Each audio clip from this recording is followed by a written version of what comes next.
Welcome back. My name is Bernard Kovac. I'm the head of the World Food Program's Innovation Accelerator, and it's a great pleasure to be here and actually talk about some of the use cases in social impact that we've been working on. And I'm trying to generalize them a little bit so they're also applicable, but also how startups, also private sector, can get engaged in some of these social impact use cases. And maybe just to shift gears, as we've all just coming from out of lunch, when you think about food delivery, you may be thinking about something like this. In the case of the World Food Program, food delivery may be more looking something like that, which is where we operate. It's actually in developing countries. In a lot of them, it's actually crisis situations, like it's war, natural disasters, or chronic hunger. So essentially helping people lift them out of hunger. So just we need to shift the mindset a little bit in terms of the applicability and also some of the tech challenges that we're having. Now, why are we talking about global hunger? Global hunger right now, 1 in 9 people globally is considered hungry. So that means they don't have enough calories on a daily basis to live a healthy life. Meaning that affects them in multiple ways, ranging from, if you're a child, you will never be able to live up to your potential. If you're an adult, you can't actually have a productive life because you don't have enough calories, so you can actually pursue employment or regular work, right? And it's 821 million people globally. Historically, over the last 20 years, we've made progress. So from over 1 billion, we're now 821 million. Unfortunately, the last 2 years, actually, the trend has rolled back. So we have more hungry people again because of conflict mainly, but also there's negative effects through climate change and other aspects that actually affect our climate. Now, some of you may not know what the World Food Program is, and just to explain it to you, as World Food Program, we work along the spectrum from saving lives, so providing food, like physical food, cash transfers, but then also helping smallholder farmers or other activities that can lift people out of hunger. And right now we reach about 83, in 83 countries, 90 million people. So wherever you see in the media, the United Nations is providing food to Syrian refugees, or in Yemen, in Bangladesh, in Cambodia. This is what the World Food Program does.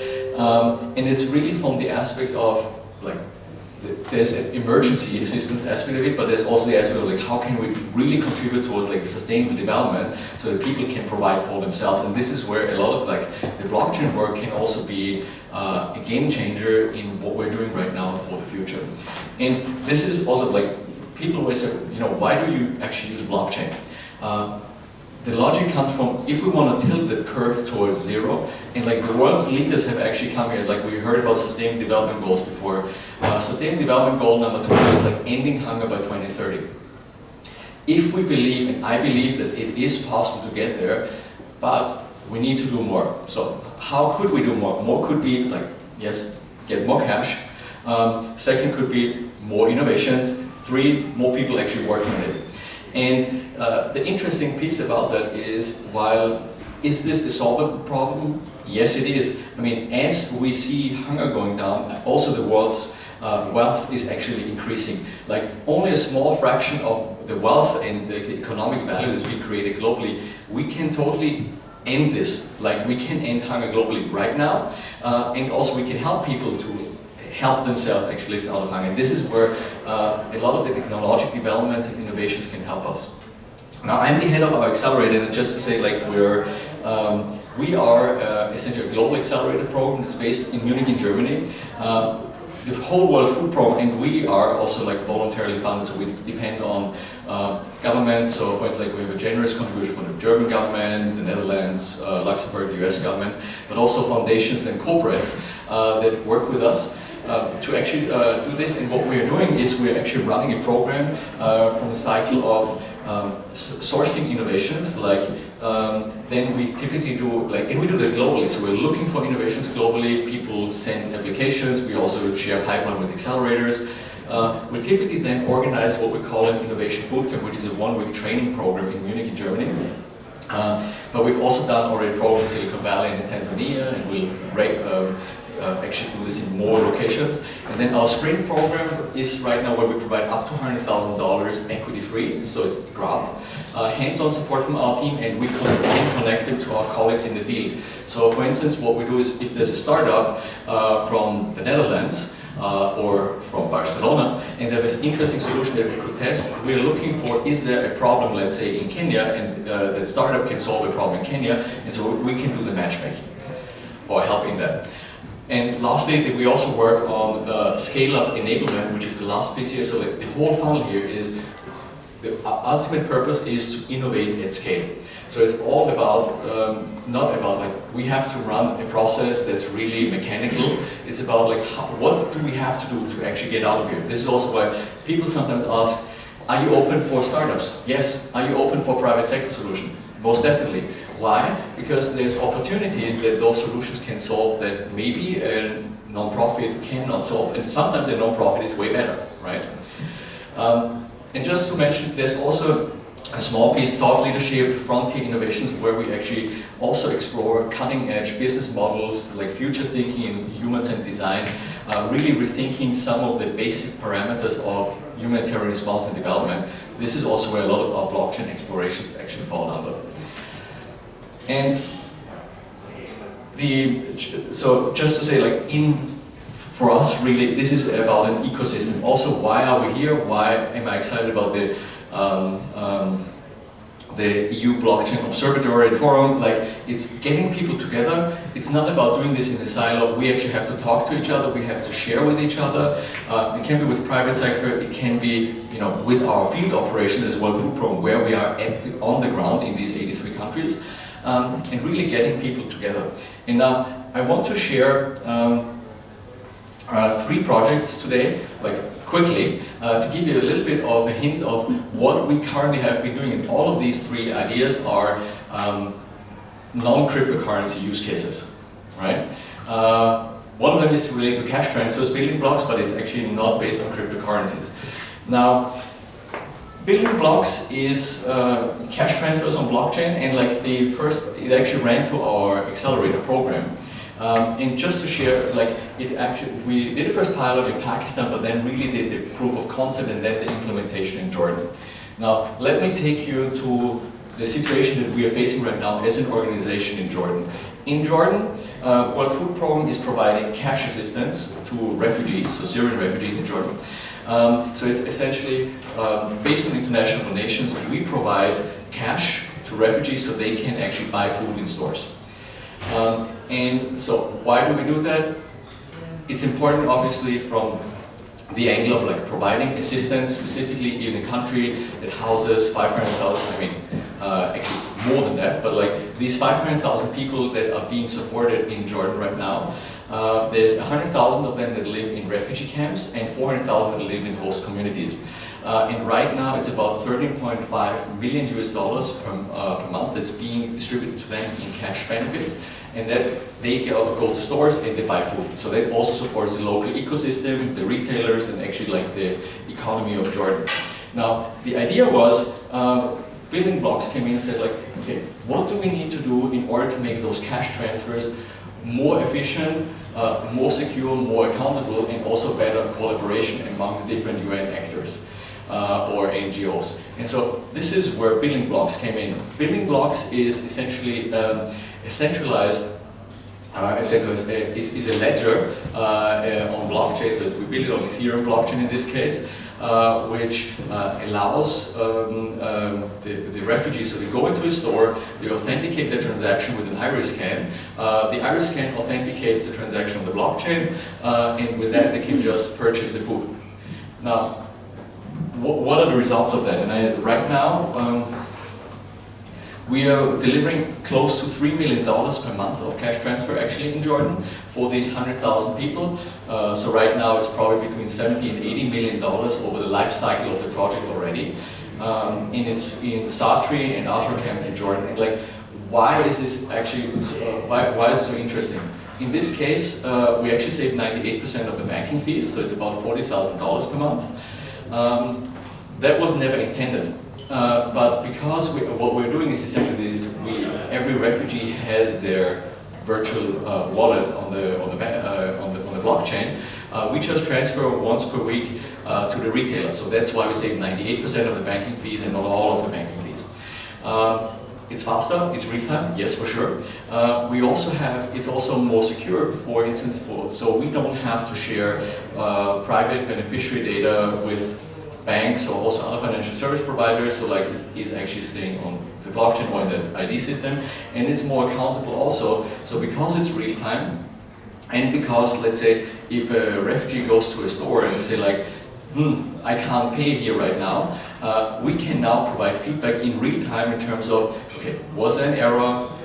Maybe it was, let's say, it's the husband who's going into the store, but then the wife already was shopping like days before, and like, but they didn't remember. Like, so, but we can provide feedback in real time now, whereas previously it would have taken us days to actually do that. Now, what was the, and just to say, like, what was the route to scale? So we first did a pilot with 100 people in Pakistan, a pilot in Azraq 5 months later, and then after we scaled to 100,000 people, we actually were, as you see here, a couple of months busy with a lot of things that you would not expect, like security audits, making sure that what we're doing actually ensures that not only do we believe that blockchain is secure, but we actually have IT security audits by expert advisors and so on to make sure that the money is ending up where it's supposed to be. But what's really exciting, we also started early on a pilot with UN Women. It's another UN agency, so they use the same infrastructure, really showing what's the power of this blockchain. And the ultimate vision, if you want, for this is to create a platform where different organizations can work together, and we can use the same infrastructure, making it a really federated system that says, it's not my system, it's not your system, it's, in quotation marks, the blockchain that actually provides the system. And this was really also the first idea, and I think it's working as well, where it's like, it takes the ego out of the equation in terms of, because we don't have to argue whose system we use, because we can share the accountability and also the ownership of the system, if you want. So we'll have time for questions afterwards, but like, so let me go to the second idea, and I already spoke about this earlier. It's actually using supply chain for, in our case, humanitarian transport. Now, Blocks for Transport is a vision to create a digital platform to digitize the supply chain on the corridor from Djibouti into Ethiopia. And you would say, like, why that, right? Why do you need blockchain for that in the first place?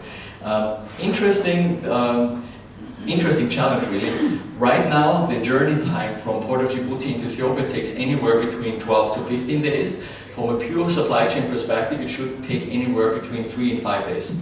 So everything in between is a combination of inefficiency, lack of transparency, lack of accountability, and so essentially all of this, if you want, even for private sector, is a potential source of gain for the people who are currently benefiting from this. It could also be a potential source of gain for people who optimize it. But nevertheless, obviously, if the transport takes 12 to 15 days instead of 3 to 5, there's inherent inefficiency that we actually have higher transport costs, and actually everybody in private sector who transport on that route has higher transport costs. Like it's a classic example of, we know that this is inefficient and it should be changed. Now, what is interesting is, like, what are now the objectives that we are trying to solve with the pilot or the Blocks for Transport project is to create visibility along the corridor, to have traceability, to make it more efficient, so what I was talking about, and also to ensure compliance. And this is something where when you think about specifically in transport, there's lots of paper documents. The paper documents that are prone to errors, that maybe you only come across like step 3 or 4, that, okay, there was an error, therefore somebody else earlier on in the chain has to change the paperwork again. Now, all of this essentially enables you, ideally in a vision state, to have a seamless system that's transparent, fair, and also enables this transport. So, what was now the basic question? Like, this is a world map, so this is Djibouti, this is Ethiopia, roughly, in East Africa. A lot of the transports into Ethiopia actually go through the corridor. So like if you say like what just transported somewhere else, is actually, this is the main transport route into Ethiopia of any goods that are getting imported. And so the question was, okay, why did we choose this route? One is, we know it's one of the main transport hubs. We know that there's lots of cargo actually going in there. So if we can make an impact, the influence or the impact for the people we serve is going to be big. The replicability is important because it could serve as a standard route that we can replicate elsewhere.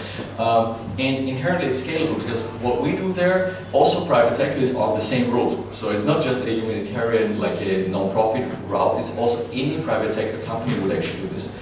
Now, to give you a glimpse of how that looks like, you see here that was the first pilot shipment that was traced in the proof of concept on the system.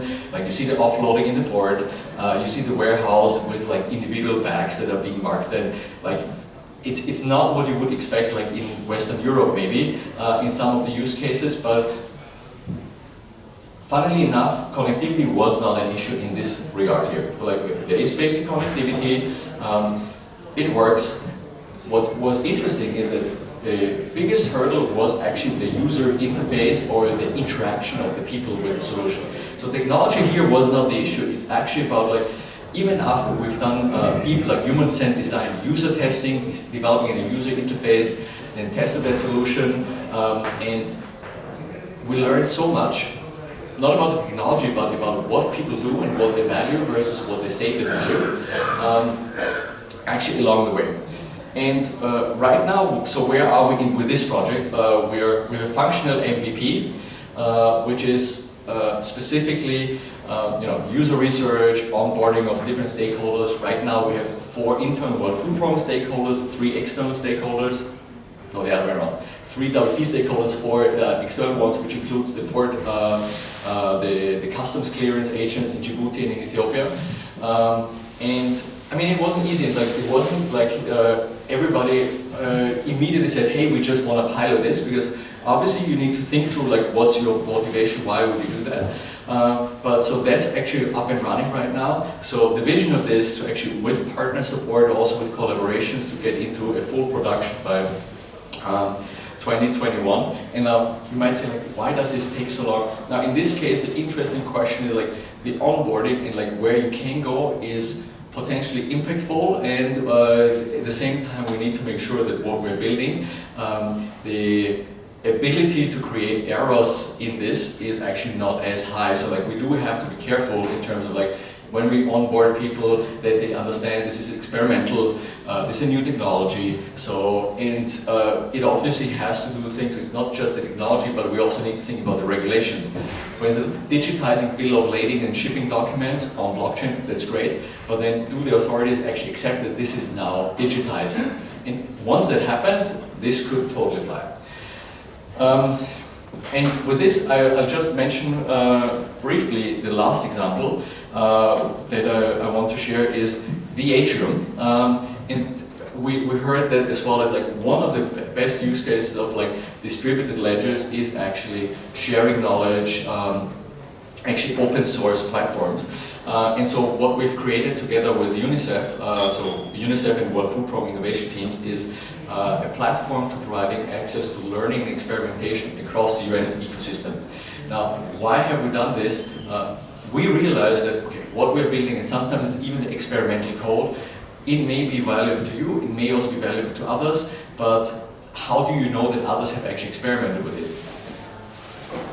This is where the atrium comes in, and so this was pilot launch was happened in like end of last year, and so we want to have like this private GitHub repository where we are sharing this project between UN agencies to support the reuse of intellectual property.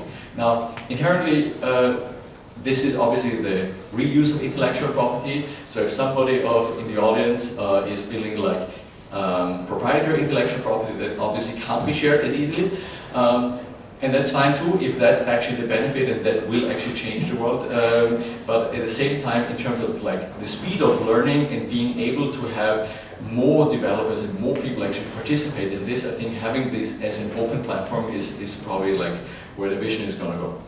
And I mean, we've also experimented with other things, other technologies. Obviously, blockchain is not the only innovation that we're working on. We've also been working on using artificial intelligence, mobile, like agri-technology. So like just to say, like not every problem should be solved with blockchain, but blockchain has its value also in like some of the harshest and most fragile environments.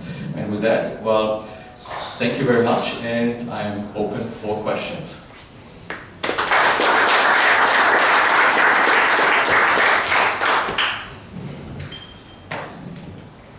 Questions? Yes. Thanks. So it seems like you.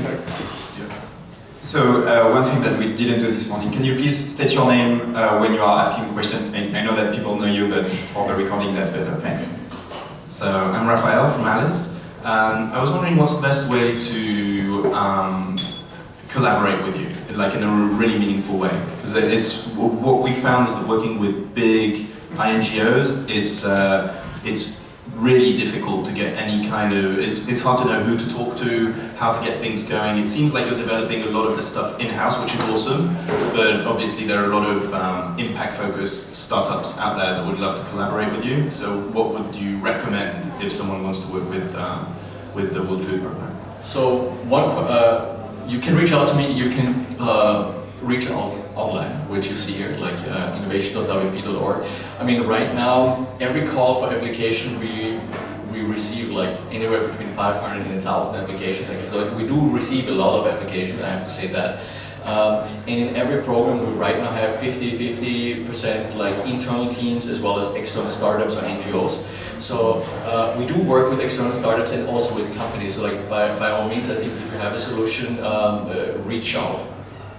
We also typically have a mix between developing country teams and teams that come from developed countries. So I think we are generally very open, and I guess our reason for being as an accelerator is that we are set up to essentially also work with startups, with private companies. It's just that we prioritize on a global basis, so like it's sometimes hard. We receive applications from, like, let's say a startup from Uganda. Maybe they need more support in the acceleration phase to build like tech. And then a lot of startups from Western Europe, they have no idea like how life in a developing country is like. I mean, we as Accelerator can actually balance out certain things, but we are looking for the strongest teams and innovations globally. So like, and we have to prioritize. So I'm also saying like, just because we can't work with all the 1,000 applications that come to us, but we're trying and hope we find the strongest. Other questions?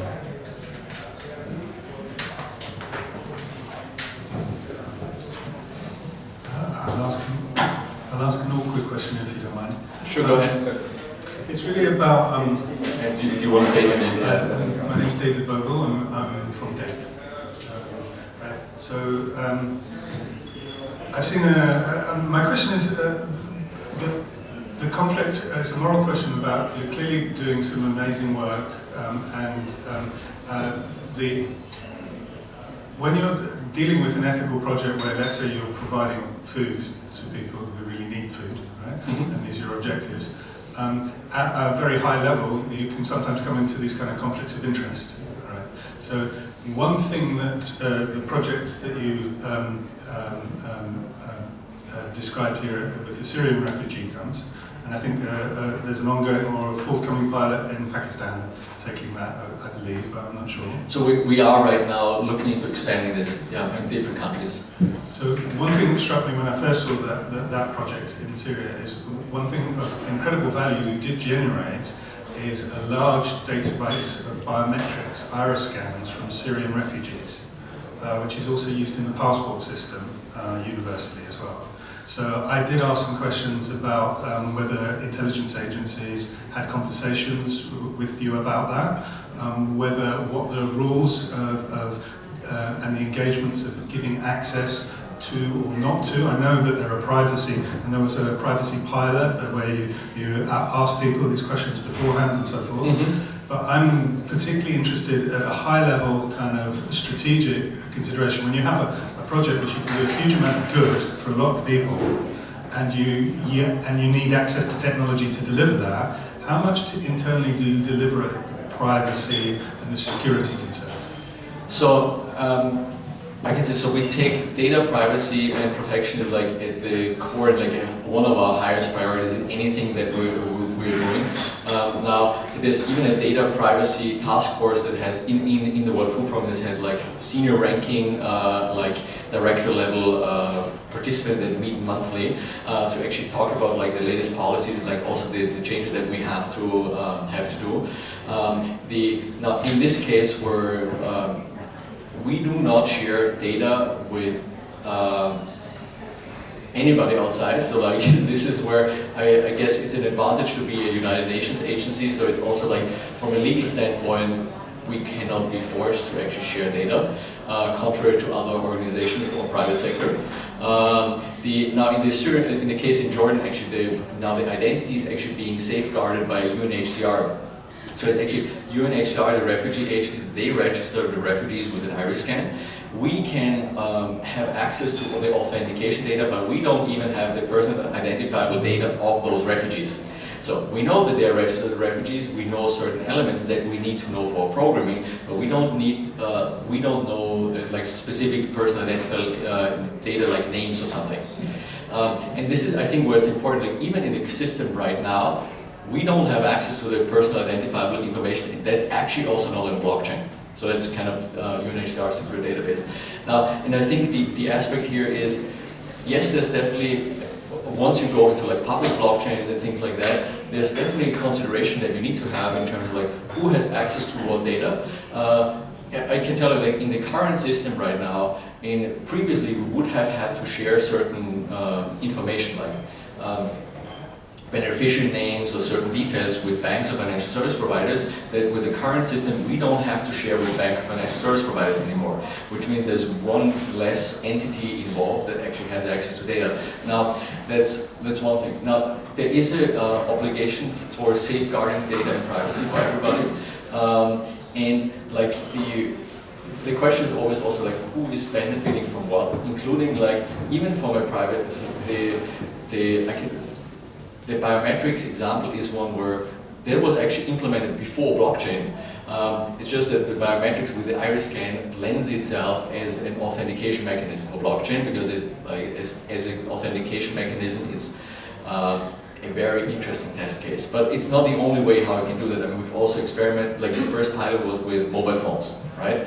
So I don't necessarily think it always has to be about biometrics, but it's some of the questions about the right to be forgotten and other data privacy questions are very real, and as we are maturing as an organization as well as in the humanitarian system, I have a vision where this becomes way more of a conversation that we have in developed countries as well.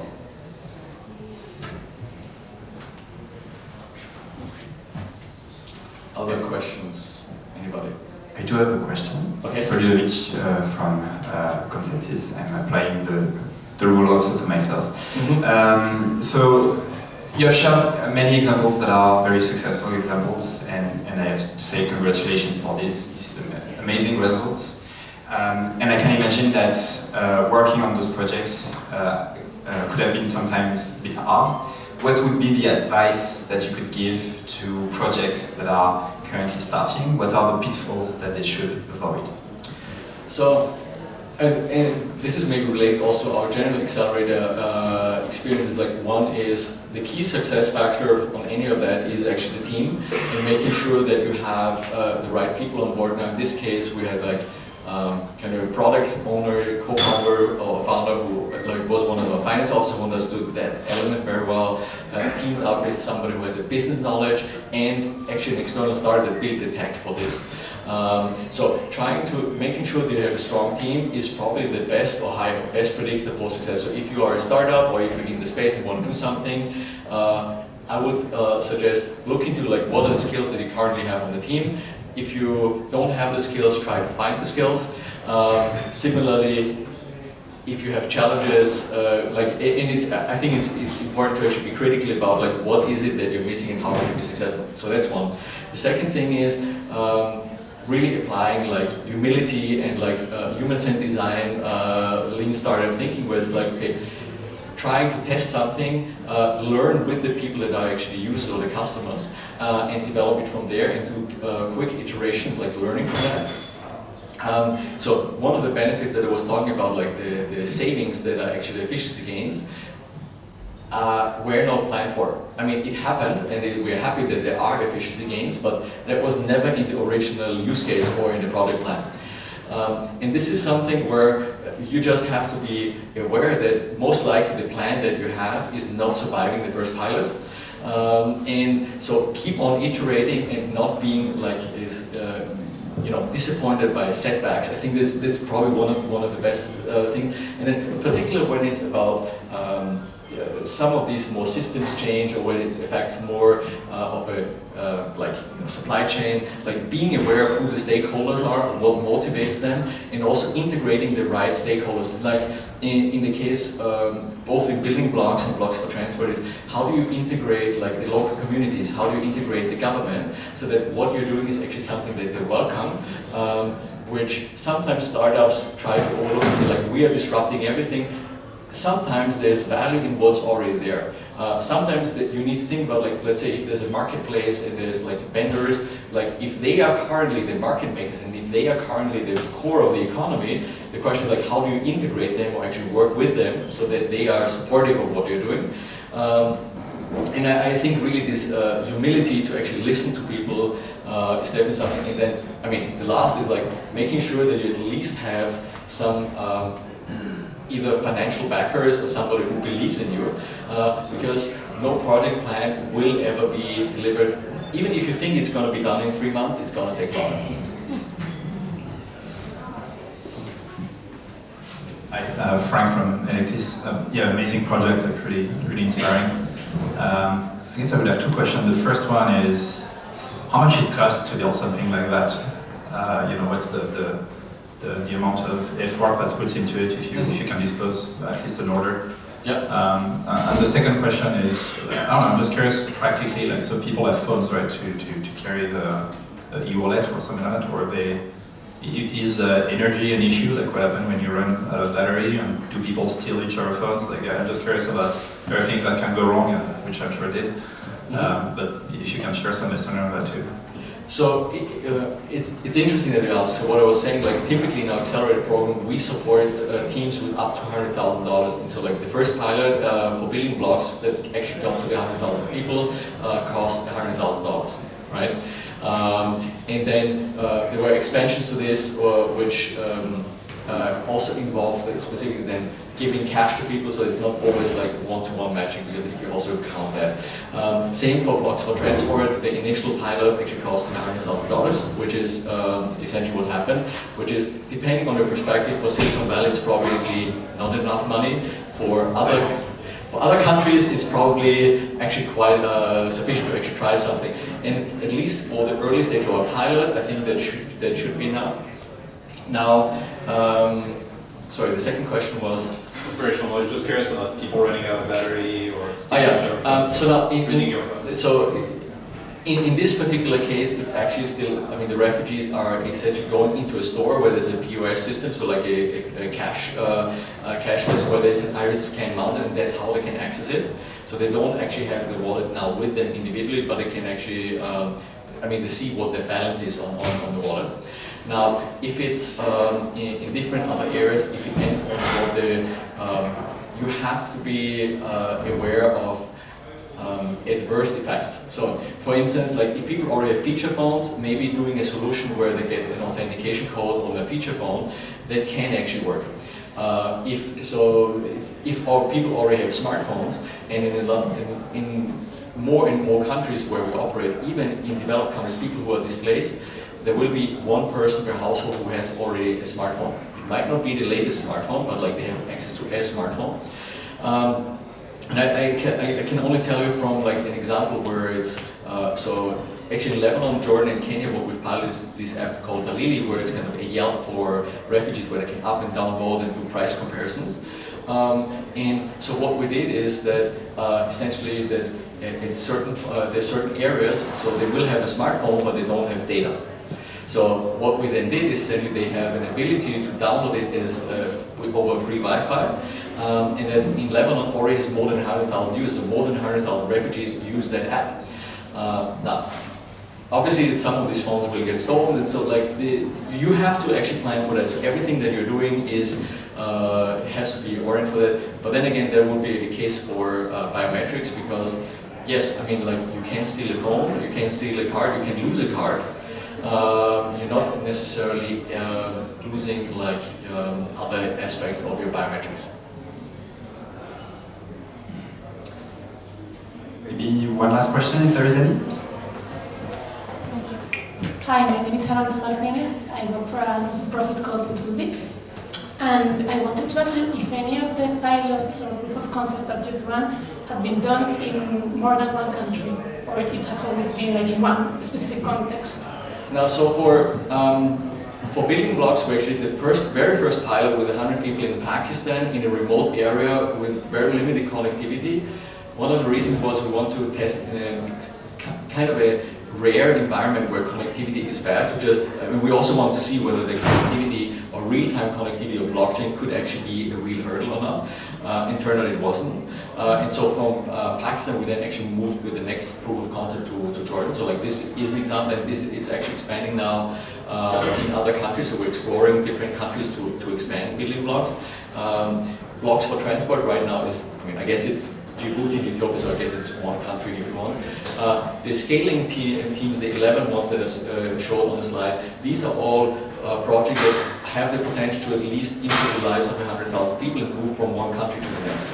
So we have some projects are technology based, some of them are completely non-technology based. So for instance, we have supported an innovation that's using airtight silos to combat post-harvest losses. So it's something like, so if you put grains into that silo, you reduce post-harvest losses from 50% to like 1%. So, and that one has, like a year ago, has already impacted 350,000 people in 8 countries.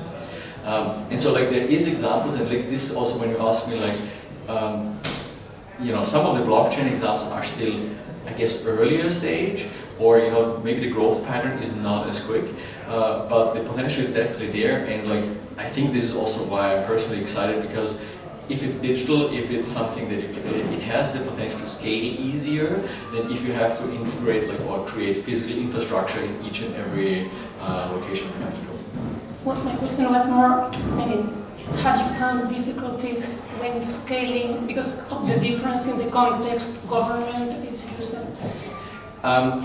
It is definitely a challenge, and it's definitely something that in our scale-up enablement program, one of the things that we've been looking into, like what are actually the bottlenecks of different projects, innovations, or startups to go to scale. And then it's interesting that the more advanced solutions or innovations are, the challenges are more individual. So like, depending on your solution, you may have more legal challenges, or it may be you need to fundraise, or you may need to have abilities to build a better product that scales rather than have. This is one of the challenges at times where if a solution is super localized with a strong founding team, sometimes that founding team may or may not want to move to a different country.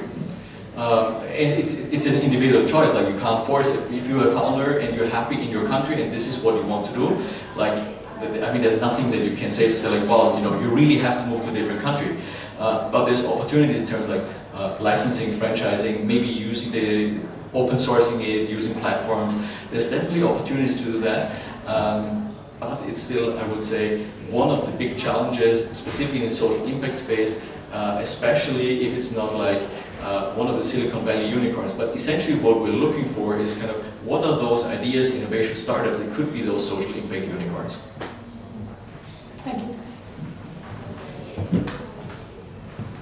All right, thank you so much, Bernard, for this excellent presentation. Very interesting. Thank you very much. Okay, I propose that we jump directly into the next topic, so please I would ask our panelists for the next session to come on stage and join me for this last panel.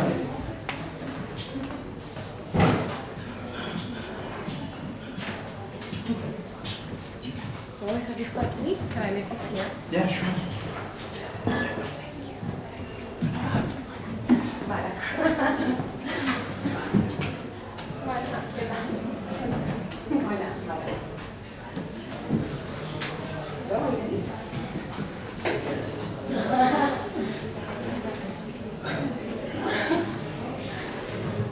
microphone. Okay, brilliant.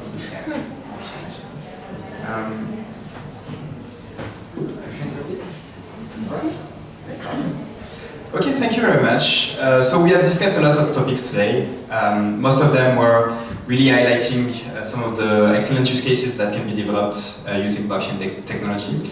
And for this last panel, we are actually going to open up a bit the discussion, mostly I think also a discussion around decentralized identity and new types of digital identity that could be used in those contexts in order to come alongside blockchain technology and also provide benefits. This is something that we have touched upon a bit in previous discussions, but that we are going to dive a bit deeper. And also the main topic of this discussion is really to have a conversation about how blockchain can be used in order to reconnect people with society, so people that are maybe left behind outside of certain communities, outside of certain services, and how we can bring back those people into society. So this is the main conversation of the day, and I'm very happy to be here with three excellent panelists to have this discussion. Thank you very much for joining us. And I would like to start the session with introductions of each of you, and then we'll be talking about the projects and following with the questions. Thank you very much. Good afternoon, everyone. My name is Arancha Martinez. I'm the CEO of It Will Be, a non-for-profit that's working to tackle poverty through social innovation.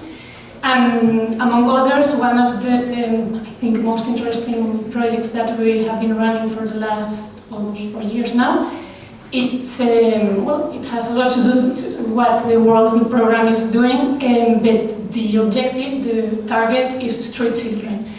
I've been living in India for many years and working in that context with street children. Within India, it's more than 10 million, in the world more than 100 million. And it's a really tough problem to approach. We started collaborating back in 2016 with a network of more than 80 NGOs that were already working as a network to try to identify, register and protect those street children before mafias catch the children, let's say. And it had been started back in 2013 with the support of UNICEF, but even if the idea was really good, when we started collaborating with this network, we saw that the way the children are moving around all the time among cities, that they lie a lot about their identity because they are vulnerable and they are afraid, and the fact that there's many languages spoken around the country made the database really inefficient, and there were thousands of duplicities there. So with the, well, obviously with co-working with the social workers and the different NGOs in the network, we came up with an idea that could help, which is biometrics. So we developed for the network an identity solution to identify with thanks to the biometry of the palm of the hands, which doesn't change with the age, which was a real challenge because most of the biometrical projects around the humanitarian aid have been run mostly for adults, but not for children. And even like from corporate sides, also we had seen that most of the solutions in the market from startups or big corporations were targeting adults, so it was a huge challenge. But we found that this biometry was really accurate in children from 5 years old. It hadn't been really studied in babies. That's something we're doing currently. But for us, being street children our target, 5 years and above was enough, obviously. It hadn't been proved in mobility, it hadn't been tested in mobility, so it was another challenge, but it's working on mobility now. And another challenge was it had to be accurate, because since the beginning we thought this has to be scalable, this has to be paid, like the license has to be paid by NGOs, so obviously we do something very sophisticated, but it's not affordable, it's not going to work. So with those challenges, we created PPA, People's Protection App, which is a biometrical solution that's already working in India and right now scaling to other countries. And obviously, as you know, and the reason why I'm here today, I guess, it's because we identified in a couple of years later, after developing it, that even if we had improved enormously the data protection compared to what was being done previously, because It was done in a common centralized database kind of Excel sheet where many NGOs could go and see all the records of the children. What we did was obviously improve that database, encrypt the data, put it in the cloud, different levels of access. You had to enter the app as a social worker with your own biometry to ensure that if the tablet is stolen, because everything is done in the streets, in the railway stations and the places where these children are. So obviously the risk of losing or getting the tablet stolen is high. So you have to enter with your biometry. I mean, we put all the security levels that we could, but when we learned about blockchain back in 2017, we thought, okay, this can obviously help us a lot to decrease the power that, in this case, the local organization, Don Bosco, who's managing the project, has. Which, I mean, obviously they are the tutors of the children, because these children, when they are found in the streets, in the first 48 hours they need to get a tutor, which is the NGO that has found them. But even if they are the tutors, it's a lot of data in the same database, even if the access to the database is by different levels. So that's what we are doing now. We are working on this to centralize this database in order to increase a bit more, or much more, the data protection of the kids. So that's like the main project we're working on, and it will be. Apart from that, we're also using technology for the traceability of our social impact. But as this morning, Rafael from Alice has already been talking about that, I'm not going to add anything else because it's more or less the same what we're doing. Thank you. Okay, well, that was amazing. Thank you. My name is Mara Baresterini, and I'm the CEO of Ideas for Change. And in the last couple of years, we've been working with a number of different initiatives. In particular, we're looking at data ownership and data control. And one of the projects that I've been asked to share here is our participation in the Decode project, which was led by former CTO of Barcelona, Francesca Bria. And the work that was done there was basically working with citizens to enable them to be more engaged with producing and sharing data that can be used at the municipal level. So obviously there is a situation where cities need more data to operate, to function, to manage different services and so on.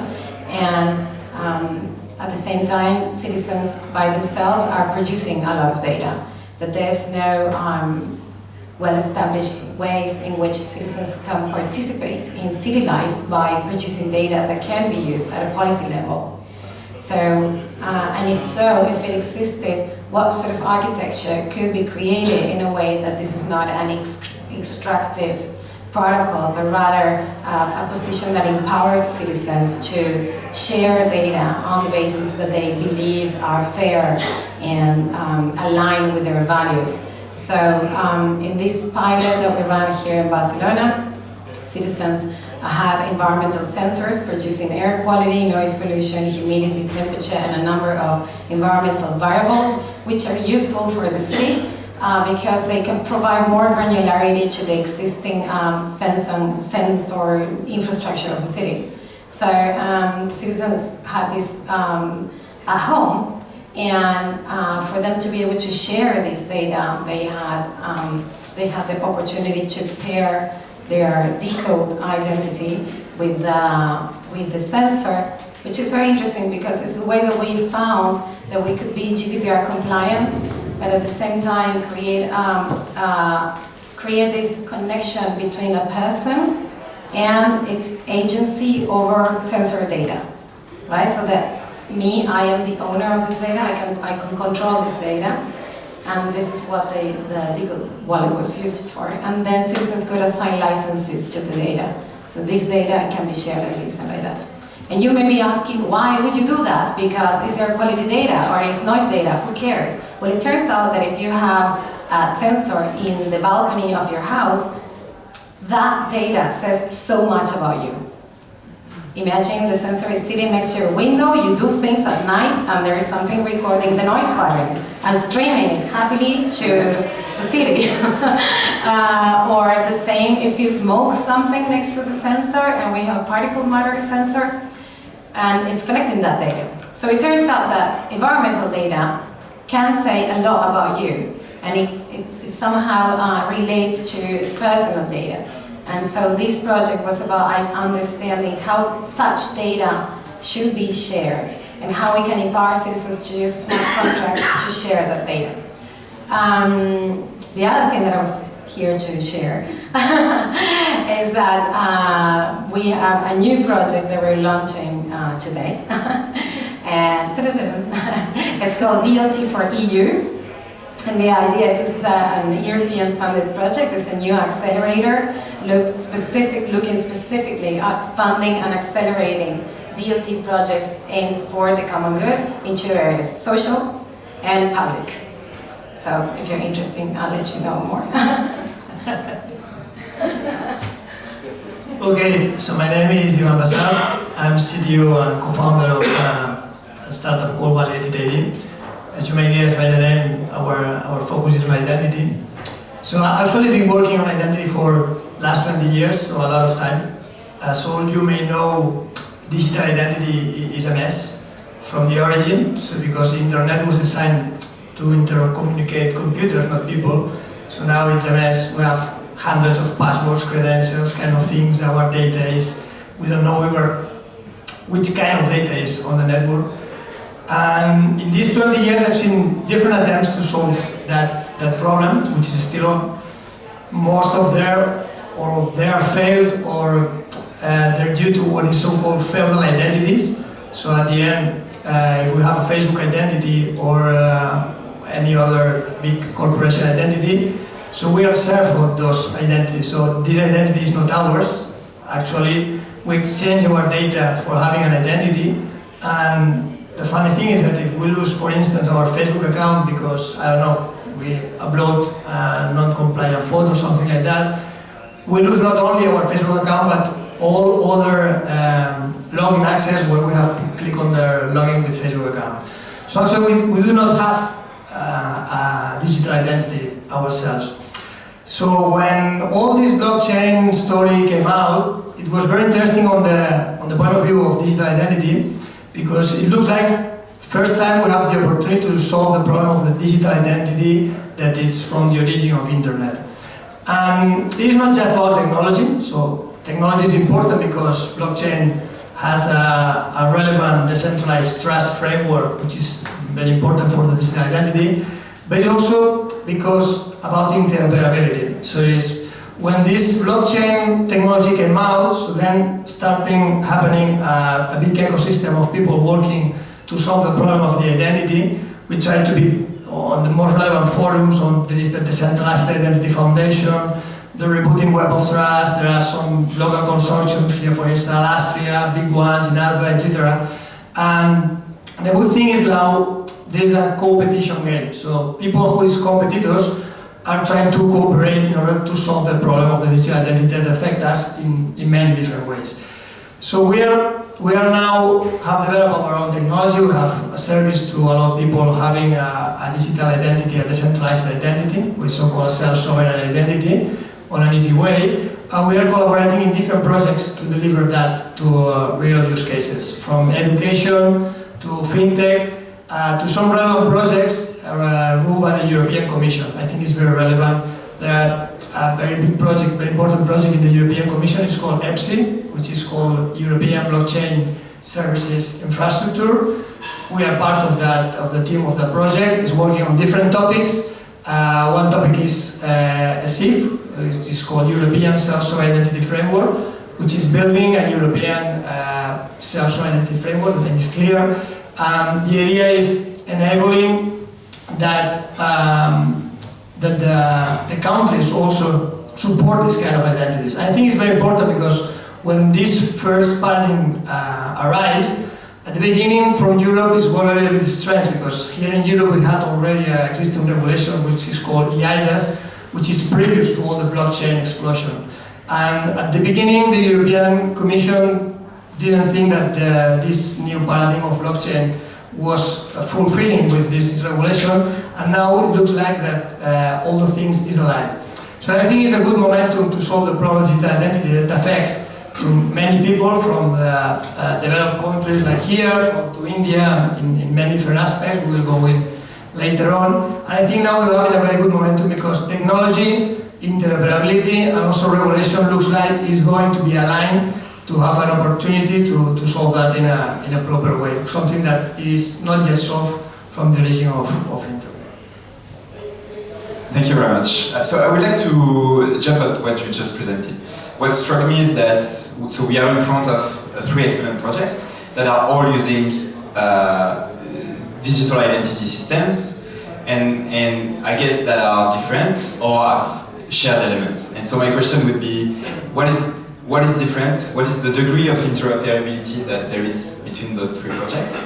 And would users have to create a decode identity and other identities linked to specific projects? Or are we getting to an ecosystem where this is going to be unified? That's more of me about you. Maybe Ivan, if you want to start with the standards, maybe the standards could be a good way to start. So I already mentioned it. So the standards are not yet close, but there is a work in progress on that. I already mentioned the Decentralized Identity Foundation, but it's not the only one. So W3C, for instance, is also developing standards. So I think nowadays there are different solutions, and interoperability is working on progress. But the good news, I think, is that the interoperability will be there, and that's a very important thing because somebody already mentioned it before. So if we think about email, for instance. The good thing about email is that I may have a Gmail account, you may have a Yahoo account, whatever. And I send an email and it reaches the destination. It doesn't matter who is providing the technology because there is a standard out there and communication is flowing. So it's very important for us, at least our vision is that for self-sovereign identities become a reality, interoperability is a must. If we have a different identity silos, but with blockchain technology, we will have exactly the same problem that we have now, but with blockchain. So the story here is not using blockchain because blockchain is in there, because it's what we can do with blockchain. And I think it can be like a layer of technology where we can build on top an interoperable identity. So answering more concretely to your question is, nowadays, we don't have that degree of interoperability, so most of the projects we have been talking today, probably they have their own solution for identity, from biometrics, from having a centralized data, whatever, but we have the opportunity to have an interoperable and very important, fulfilling with the existing regulation, because one interesting thing about central identity is that it's GDPR compliant by design. So we will have the chance to have a digital identity, trustful, secure, private, and interoperable. Yeah.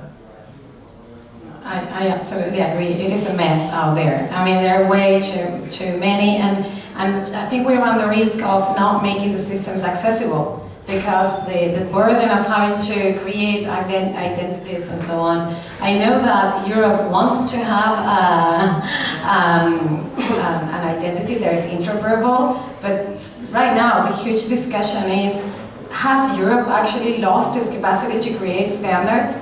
We've been failing with over and over, and this is a huge preoccupation, and that's why I think at this point there really needs to be, it's not a technology problem as much as a political will and as a decision to go forward with one standard and create something that's interoperable. Otherwise we'll have a much more fragmented ecosystem. Sometimes when I think of this problem of identity, I think, how is it possible that Facebook Connect became so huge, and they became like the pathway to all sort of digital services, and it's led by a company. And this takes me to the second thought here is one of the biggest efforts right now is MasterCard behind the identity thing, and there's a lot of cities in there, and obviously this triggers other discussions in terms of who should be who safeguards, in the end of the day, something like a digital identity that is interoperable and a standard. And yeah, obviously this creates tensions between private companies and the public sector. And well, as we are working with children, if that is a mess, imagine if you ask the fact that they are children, vulnerable children, and that biometrics are not even accurate in children. There's not even a way of registering a baby accurately today. So, I mean, it's a huge challenge. Actually, Arantxa, I would like to ask you a follow-up question. So, in your opinion, once this base layer that we have been discussing together so far, this base secure layer that enables people to store their data in a trusted way, is set up, what are the use cases, at least the ones that you relate the most to? What are the use cases that are unfolding from that base layer that is set up? Well, from it will be perspective, one of the things that we believe needs to be disrupted in our sector is the fact that the projects are run in a beneficiary, how can I say it, like thinking of the beneficiary rather than the donor, no? Beneficiary management way, it's not happening from our point of view right now. Most of the solutions that are being implemented with technology and specifically with blockchain are more like funders driven, no? Let's say. So what we've seen is that introducing digital ID and blockchain for traceability could empower a lot the people. Like, I think from our experience, like having the beneficiaries of our project in the same level of communication, let's say, with the rest of the actors and the stakeholders of the project has really proven to be really empowering to them. We always think from, like, I'm just going to say an example because it's always simple to translate the ideas with an example. For example, one of our projects, we're doing traceability in a fair trade brand, and we always thought at the beginning how for one of our clients to know the women, the artisan in India that actually did the product would be like super interesting, no? Like to know who made your product. And we realized that the client right now is not so, I mean, we haven't noticed a huge impact on letting them know more about what's behind their product, whereas we've noticed a huge impact in how the artisan feels when she knows who bought the product. No? So we had it was a really interesting experiment, let's say, or fact that we found out with a project, and we've noticed how it's being much more powerful and easier to implement our traceability project in the field than here. With mix, apparently it was like everyone would say, oh, this is giving transparency, this is giving trust to the donor, to the investor, to the people that are investing on these projects. And I'm not noticing that much impact here, where we are noticing in the field. So it's interesting. Right, thank you very much. I actually want Mara to come back to the Decode project. And so, one question that I was asking myself when you were discussing about the project is really about how are the citizens currently welcoming those new solutions that are being proposed to them, that are really thought forward and that are very interesting in a practical and use case point of view. How are they welcoming that? How is adoption going for those solutions? And do you maybe have some numbers in mind to share with us from Decode or from other initiatives? So I think that this is a really interesting question because the hype is not, participation is not so much but because there is blockchain in the mix or smart contracts, but because only if the intervention is solving an issue that people care about.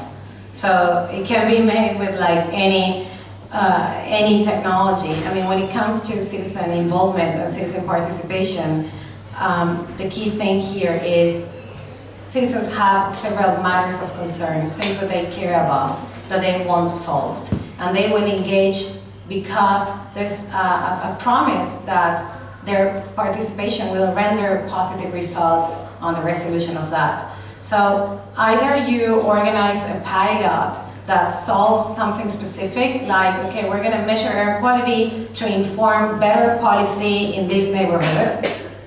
Or you just have to be very honest and say, this is an experimental project. If you care about technology, come to our workshop and you'll learn a lot about technology. So for me, in Decode, we were somewhere in the middle. We wanted to do something that had impact, in the sense that it was realistic, and so citizens could really measure the environment and really contribute this data. But at the same time, there was this need to test and to create and co-create with citizens a technology that, as all of us know, it's at a technology readiness level that is not sufficiently enough for scale. So then you have these, and you have these technologies which they work, you know, you create them and so on, it's like a pilot, but then you can't sit down at the data office and say, hey, take this data, because the data office here wants reliable, robust data, and so on and so on. So I think these are valuable efforts, but in the end, the type of citizen that you end up having is a citizen that is super engaged, that it wants to participate, it wants to learn, and is not representative of the majority of the population, because if it requires time, you have to sit down there with the technology and so on. I'm very proud of the work that was done, because some people began to realize in what I can say was very, very useful. It was in really creating a movement of people that began to realize why it is important to claim data control back. And they could see the value of doing that, and then that allowed them to realize how other systems that they use every day were producing a lot of data about data, and they can't do anything about that data. They don't know where the data goes, who has access to it, and this created way more awareness. The second thing that I have to say, working with citizens, I've been doing this for many years now, because as a technologist, I use co-creation methods where I work with people. People always find a way to hack the system. And for me, this is great, because they discover things, they do things with the technology that you were like, oh my gosh, I cannot believe they did that. I never thought of that, but yeah, effectively, if you want to do something robust, you should have thought of that. So somebody said, I know how to completely destroy the system, and I'm like, okay, why? Well, because I can configure my sensor at home with my Decode wallet, and it's in the blockchain and blah, blah, blah. And then I can take the sensor to my girlfriend's house. And so the data that is reported by the sensor is geolocated in my house, but it's actually not from my house. So I can go to a much more polluted place, put the sensor there, but it previously registered the home. And because you tried to do something that was so safe and privacy by design and that, the sensor was not grabbing other data like Wi-Fi data to determine, to recheck the address. Do you know what I? Yeah? And so, yeah, he was right. We were like, okay. So it's this is another outcome. It was a very clear scenario where we have some really complex technologies that need to be developed here that deal with like privacy issues, security, crypto, and then you deal with people and you realize you still have a lot of room for improvement. And that's why those projects are so important, because they are here in order to break those problems first, in order to have other projects after that. Make people aware, don't make people aware, bring people on board, and make the systems more robust. So, Ivan, actually one aspect that is very related to adoption is user experience, and I think that this is one major aspect, and I actually want to ask you all three the question about user experience. So where are we currently regarding user experience? Are users getting used to those technologies? Are developers managing to sufficiently hide the technology and abstract the technology in order for it to be easily used? Where are we at the moment, and what is your experience of that? Yeah, so I think the good point here is that as nowadays the user experience with digital identity is so awful, I mean, it's quite easy to get to a better place, right? So I mean, we have to manage like hundreds of passwords, repeating our information in so many places. And that's only the user view. But if you go to the other side, you think about the companies, you're filling with a lot of information that is not verified, maybe true, maybe false, you don't know where it comes from. So it's kind of a nightmare. So definitely with this new framework of self-sovereign identity, the user experience goes to a different place.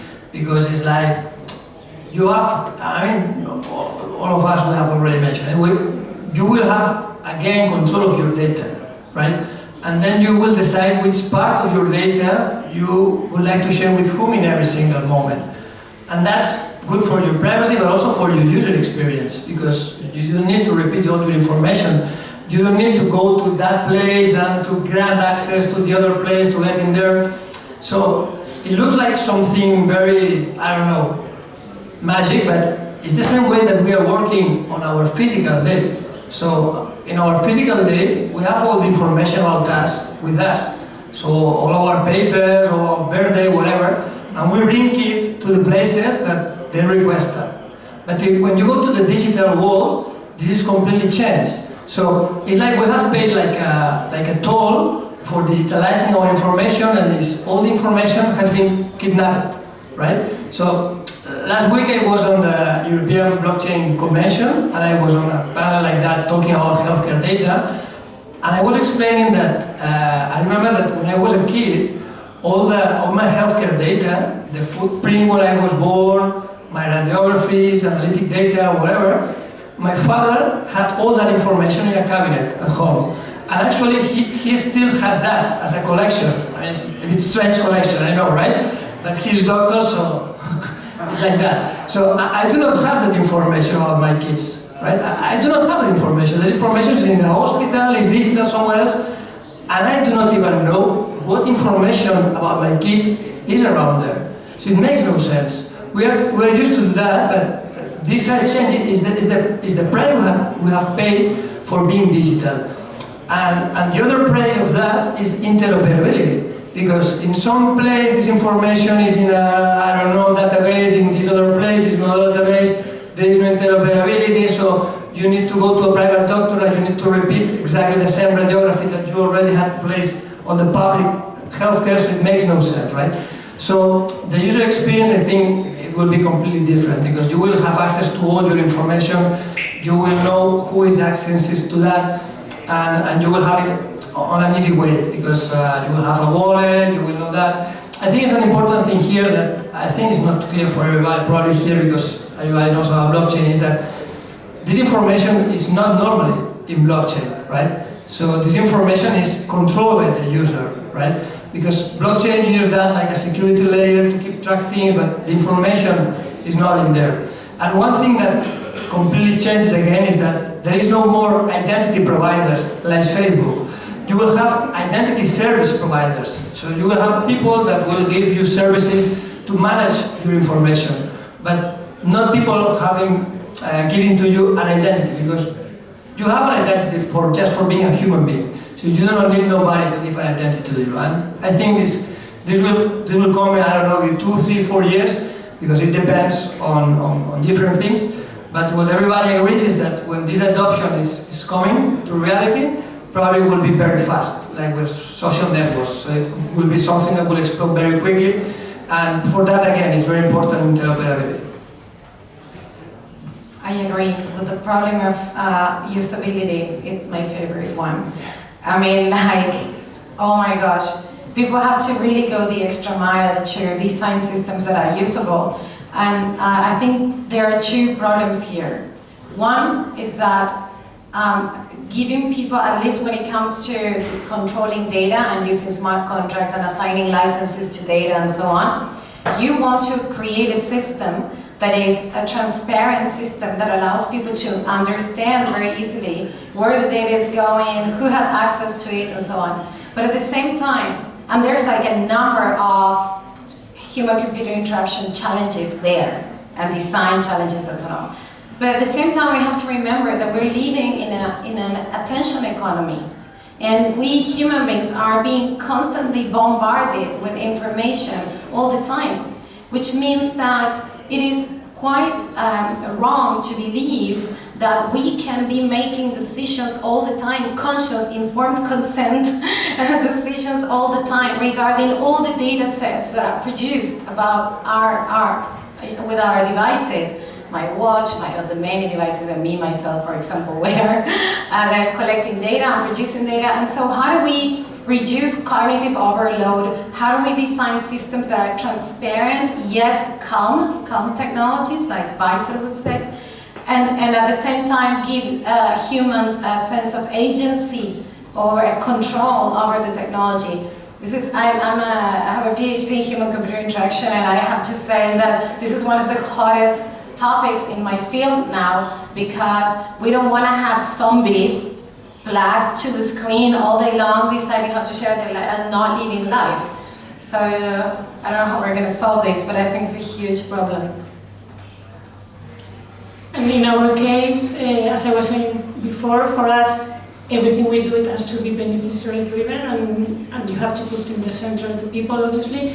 So in our case, we're happy enough with the user experience in both our BPA's project and also the traceability one, because it has been designed with the people, with the social workers, with the NGOs. So obviously, for example, it's an example again, but for the consent, we have been filming some video so that the kids can understand why they should, or they should in this case, provide certain information, how it's going to be protected, so that they're going to keep safe with these people and protected and taken out of the street. So I mean, you obviously need to put always the citizen or the beneficiary in our case in the center and work from there, because obviously I always say if we create the projects from having coffee from the best building in Madrid, I don't think it's going to then work in the rural area of India in our case. You wanted to ask something? Yeah, okay. Sorry, I thought. Very interesting. So I want to move on with a different topic. I actually want to ask you a question. If today in the room we had a genius that were able to make anything that you would want about the legal and regulatory framework, what would be the wish that you would make, and that would instantly almost help you with your project, making it easier to build it, or easier to implement it, or easier to work with the technology and easier to deliver the impact that you want to deliver? What would be that wish? Who would like to start? Thank you for the hot potato. I need to be careful with my words because I see a camera here. But what I would say, in terms of identity and blockchain, the only regulation, as far as I know, is now in place, is here in Spain, is a regulation who forbids the usage of blockchain in general and of course on identity, which is a little bit sad, but it's the only regulation we have nowadays. Unless or till there is a European regulation that allows using that technologies on the European Union. The good news I could say, from the experience on the projects on the European Commission we are working in, actually we're working on two different projects. One is called EIDAS Bridge, which is a project about how to reuse the current regulation, the EIDAS regulation, and the current digital identities within the perspective of the self-sovereign identity. So there is technological way to reuse our existing digital identities on this new scope of blockchain identities or self-sovereign identities. And the second project, which is the EPSI project I already mentioned, one of the outcomes of the project is not just technological, but from the legal perspective. And the outcome is that what needs to be changed on the EIDAS legal framework in order to give space to the self-sovereign identities to be legal from the European perspective law. So this is something that's happening, so I think in the next months this outcome from the legal perspective will be. And after that, of course, the European Union needs to change regulation. We had an accident over there. So the idea is, I think nowadays there is like a big hole on that. So it's not clear where it's legal and illegal on the terms of identity and blockchain. but probably that will change because there are some other laws around, for instance GDPR, that is not mentioning about social identities, but it's very difficult to think about Facebook identities or Google identities that will fulfill this regulation. So I think regulation is forcing also the adoption of that. So it will take some time, but probably soon we will have a legal framework that will support this new model of identities. Thank you very much. I want to extend a bit the question in case that makes it easier.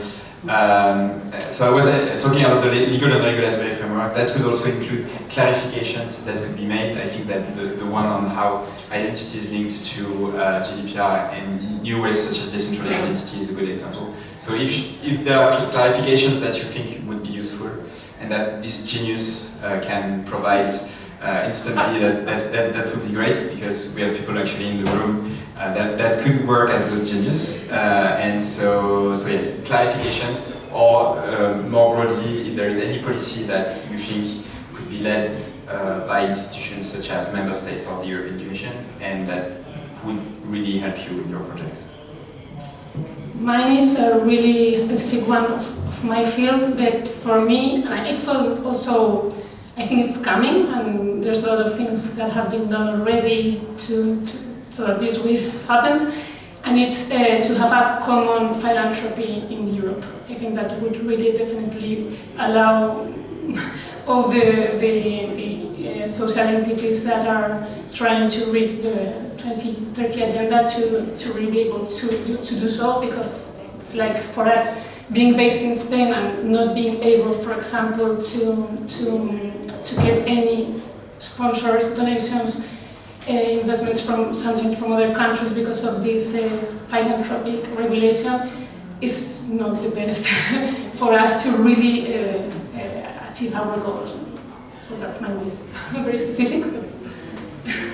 Well, my wish is, given that we're putting together a wish list, that is that I would love to have a European cohesive standard on this, because I think that we have to be Europe first, and I feel like there are a lot of efforts, and the ecosystem is fragmented, and it pains me to see. I want to be a European citizen that moves around different places again, and can be, the system services can be interoperable and function all together. And this is more of a dream, but I think we have to align and go there. Yeah, sure, of course. I just would like to add that I think we need society and also regulation to change a little bit our mind, because we live in a world where our identities are nation-based identities. So actually are nations who grant us an identity, which is not yet the best, because a nation or a government could say I'm a citizen of a country, but it's not just my identity, it's not just being a citizen of a country. And countries disappear. So look like what's happening in Syria and in other regions of the world. And there are some regions of the world, like in India, where the governments are not able to give identity to all people, because it's impossible. They don't have the technology, it's impossible. So I think also with this new paradigm, the identities may come not only from governments. So my identity may come from a bank, from a telco, from, I don't know, from my community. And there will be different kinds of identities, which of course different levels of trust, but we need to also give some space in our regulation to people with this kind of identities having a space in our society. Because for instance, we have refugees or people here that they have problems with their identity, and having different types of identities will grant some rights to them that now it's difficult for bureaucratic things and some other reasons. Well, I agree with you, but I think that it raises some fundamental issues, because you cannot have an identity system that creates second-class and third-class citizens that have less attributes. And this I realized when we were working in the DECO project, and also we funded a cooperative here. It's called Salus Cop, and the idea is the citizens can assign can share them, and it uses blockchain for that. But when we started discussing about identity, then yes, there are going to be a lot of identities, but then if you're thinking of an identity that is going to be for a given place, right? Think about beyond nationalities, but think about like Europe, for example. The problem of when you start thinking of, oh yes, this because it's a refugee, it could have less attributes and so on, and this one could have full rights. I think it takes us to some other questions that need to be taken into account. This is not a technology problem, I think. The discussion around post-national identities is not a technological one, I think.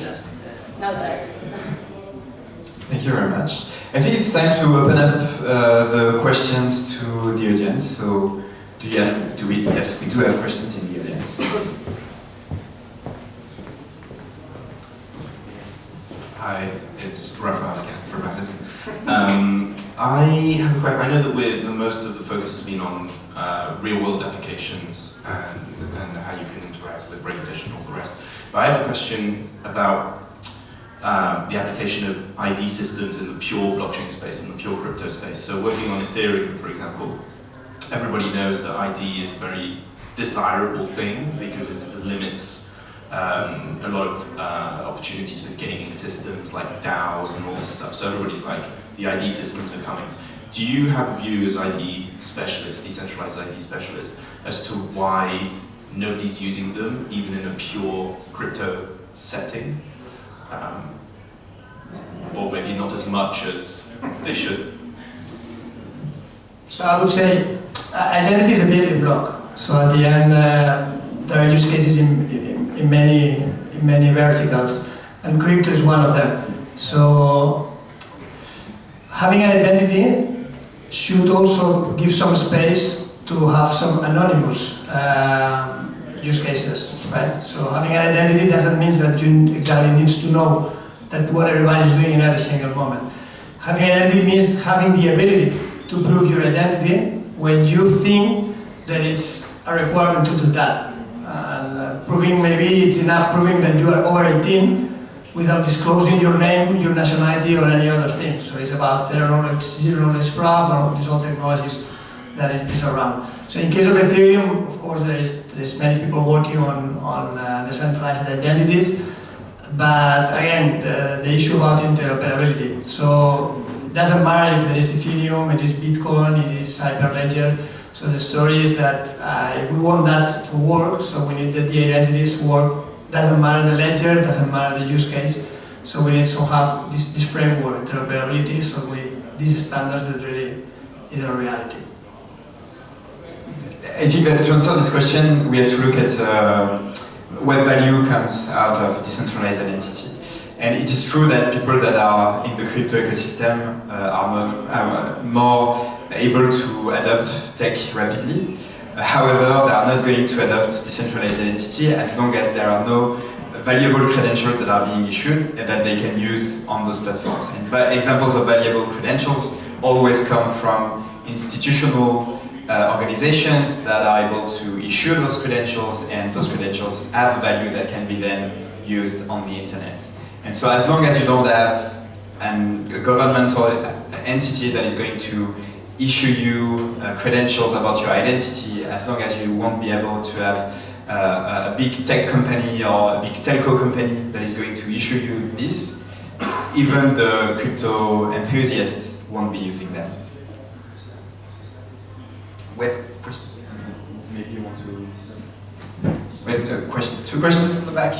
I don't know who was first, actually. I think I'm very bad with first. Alex, Obot, first of all, I'm sorry for my awful English level. We have been talking about the meaning and the importance of blockchain and data sovereign and so on, and how we have to manage this powerful tool. But how we can, I don't know,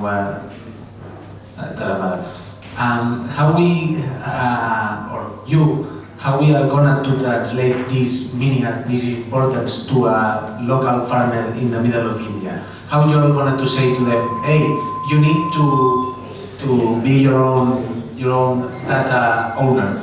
It's so important for you or for your future when they barely have anything to eat. How do you want to do that? Yeah. Thank you for the question. Of course, it's not something straight away that you're going to get the first day when you have the idea. That's why I was saying previously that this type of projects, I don't think they can go from the developed countries to the undeveloped ones. I mean, I've been working for many years living beside those farmers and the people that are now our users, and our projects are being built with them, not without them. So I don't need to go and convince them. It's difficult, obviously, because it's very difficult to scale.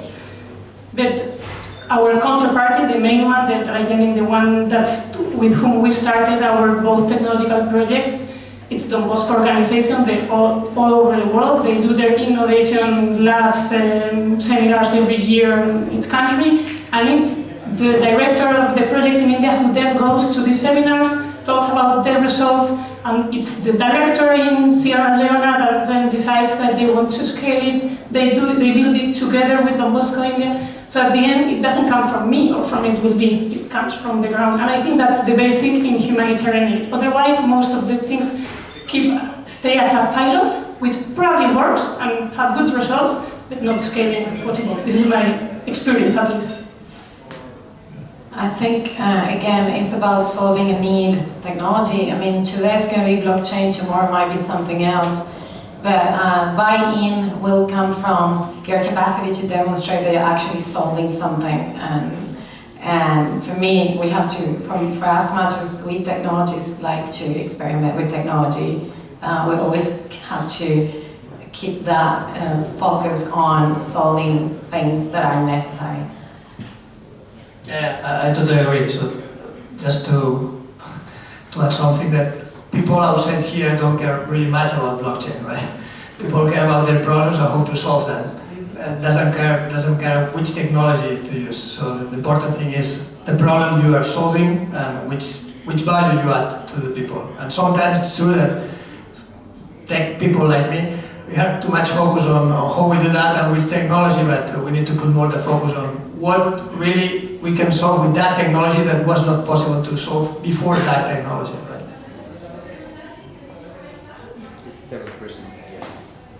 I think this is working. David Bogle from Dave again. Like for me, when you look at blockchain space and before that, identity and self-sovereign identity is by way the most important building block. Clearly, absolutely clearly, there is. Yeah? And my question is that there's a general context that I'm hearing from the panel and from this discussion, which is there is no real pushback from this idea of self-sovereign identity. It's going to be in the EU, it's going to be in the various legal things, and it's just a matter of time. And I'm kind of, I can see that because I can't quite see why anyone would object to it in some sense. But since it's such an important political and powerful change, I would expect there to be some serious problems with it and some serious pushback for it. A related question, or the flip side of the same question, is there was another question about failure of Ethereum projects to adopt these identities, right, and other things. And for me, that comes down to the fact that there's it's a sort of secret, unstated technological thing. It's zero knowledge, like this, hardly mentioned, right? There's no strong story. There's no overpowering story about identity and your political identity. There's some things about protecting your data, you know, but the idea that this is the future of your children and your grandchildren's identity on the planet, that this is fundamental to, and to me, to get the adoption, you can't just say for something like identity, well, what's the use case? It has to be directly applicable to some individual user's life, which was the argument from the panel. right? Well, for a case of identity, it's not a use, it's a political story. It's storytelling that is required. So my question, if I can try and phrase it, is what is that story? Who is telling that story? How can we tell that story better? And is there any pushback? That's a complex question to answer, but I partially agree with you. So I mean, it's definitely it's a global problem that needs a global solution. So it's not just solving a use case. So, I mean, it's a building block that affects in so many use cases that actually is kind of global. But in terms of adoption, and again, here, as we do not have yet the enough interoperability to think about a global solution nowadays. So what's happening is that now we have like isolated islands, right? Now we are in that phase. So I think so with crypto and most exactly with social identity, I think we are in the Yahoo age in the search. Right? So we still need Google. I mean, we are in the ice age of the social identity. So there is a lot of work still to be done. So nowadays we're in the phase that we have like isolated islands solving specific use cases. But as well as we are able to build this interoperability, these isolated islands will be able to be interconnected. So you will have like an ecosystem where in your use case, maybe a university has granted you an identity, and then you discover that this identity, you can reuse it in a different use case that is for a hospital or something like that. Or maybe your identity has been granted by a government or by an NGO, and then you discover that, but we need that. I mean, it's like a network. So we are at the very beginning, so we are just drawing some spots on the map, and then we need connecting all that dots, and that's not yet happening. And there is no single voice explaining that story that you are requesting, so it's not coming for the governments or so on. I think that the governments are not, will be not the early adopters on that, so the voice is not coming from there, so the community is much more, let's say, coming from small players, but hopefully it will come. I mean, we cannot be sure about that, but I told you, I've been working on identity for the last 20 years, seeing like many initiatives like OpenID, these kind of things, and now looks like we have the chance to solve the global problem. Obviously it's a promise, now, but in the last 20 years I think is the best chance we have to solve this problem, because we have like, you know, when you have like an eclipse, so we have all the planets aligned, so regularly. So, I mean, use cases are there, the technology, so it looks like we have the chance to solve that. It will happen or not, but it looks like we're in a very promising point. So I think I've been quite eloquent in the past when I just said that this is not a technology problem and it's a political one. So I think I am very much aligned with what you're saying.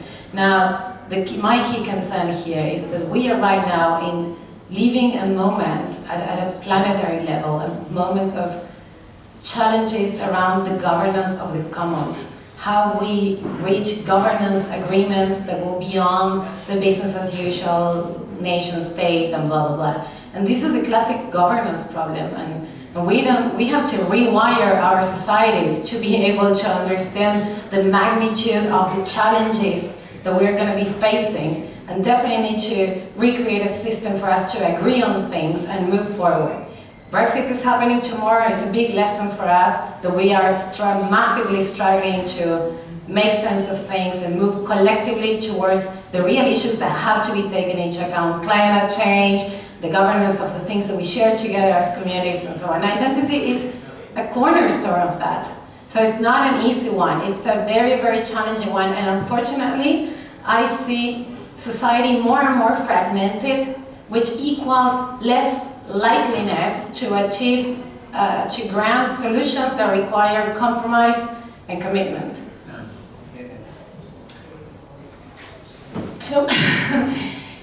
Well, I'm not the technological profile, let's say, of my organization, more the social. I'm the founder of why we're doing this. And I don't know if there's a global storytelling for all of this, but I've lived my own story, and I've seen how street kids are left aside of the state because they have no ID proof, and no one can tell who are the parents, if they're from India or they're coming from Nepal, Pakistan or wherever, and that at the end makes people just pass by and do absolutely nothing.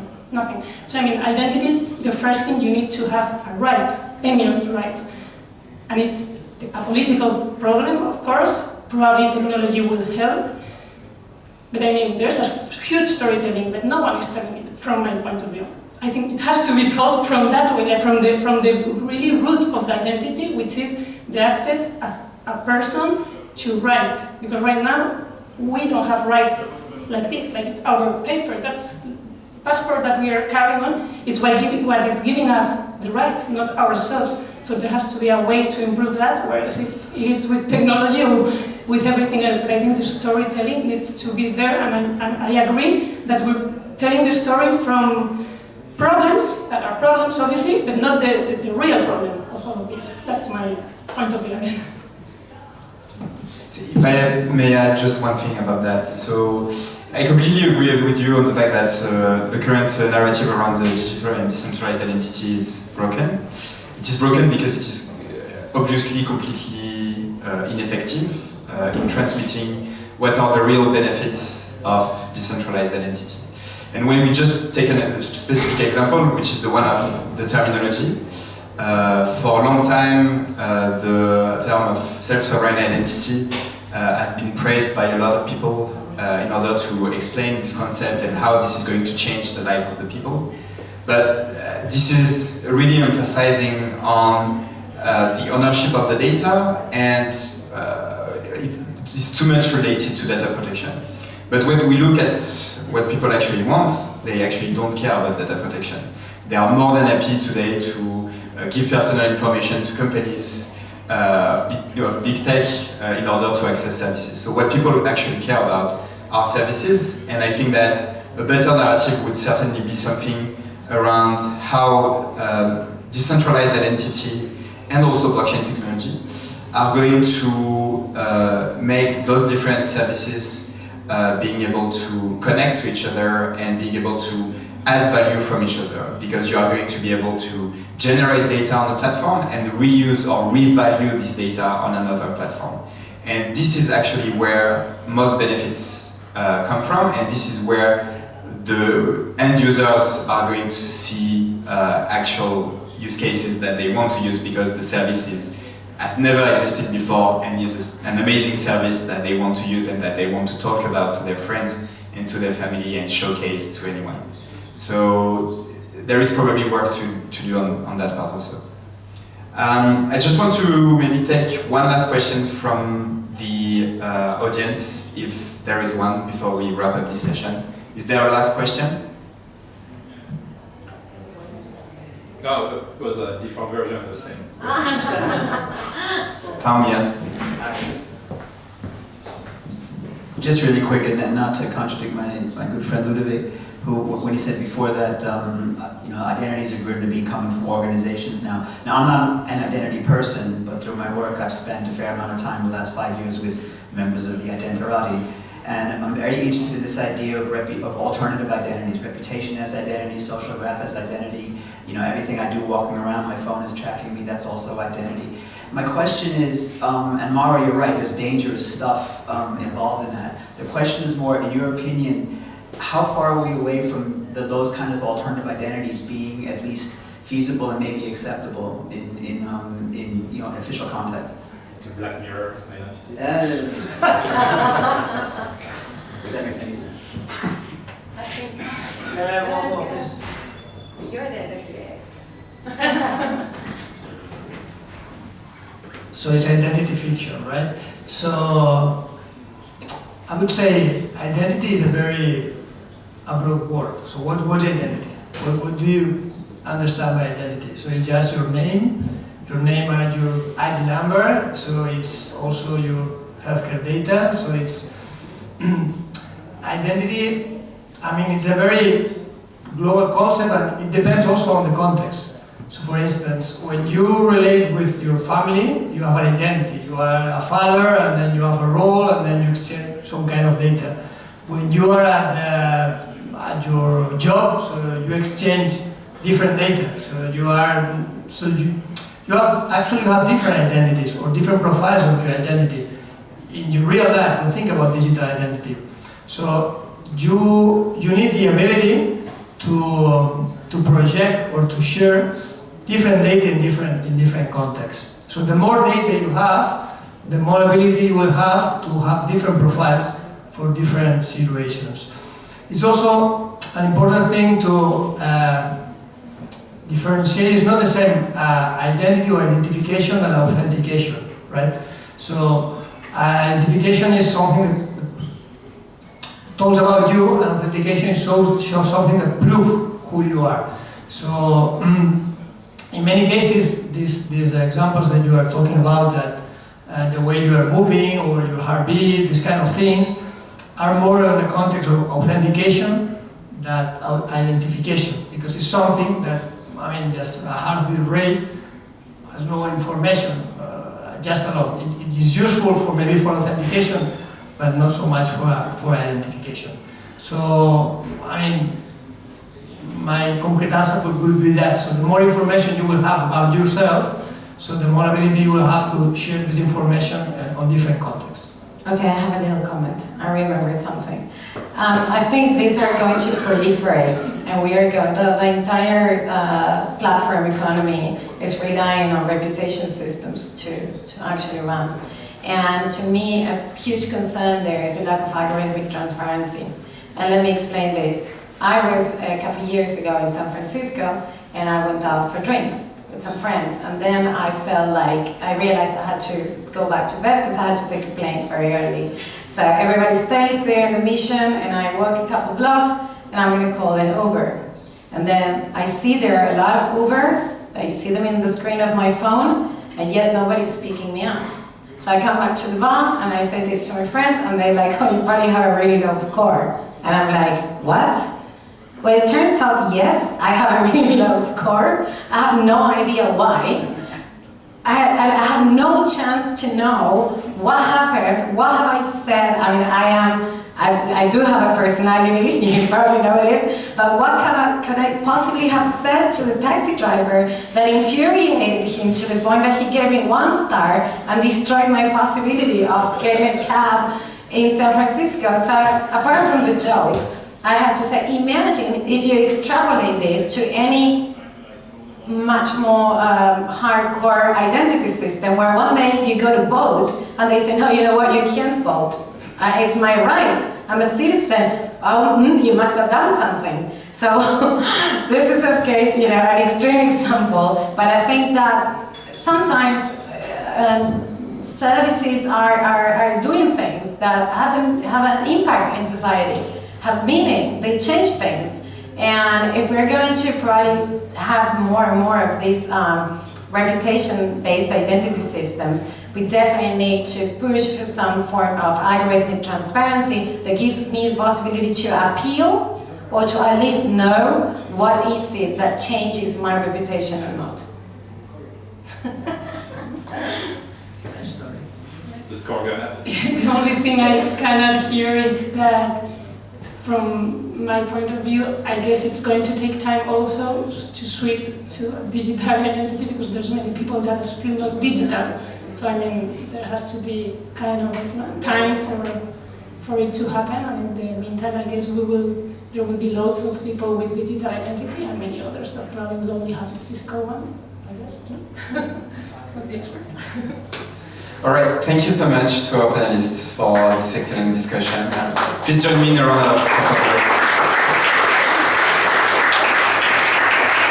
So this is the end of the day. Thank you very much for joining us today and for staying all day. So as it was stated at the beginning of the day, you will be able to see on the website of the Observatory and Forum a report out of this workshop that will summarize all the activities and all the discussions that were said during the day. The video recordings will be also available in case you have colleagues or friends that you want to share this content with.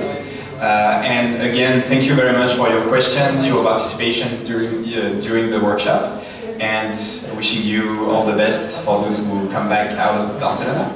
Thanks a lot.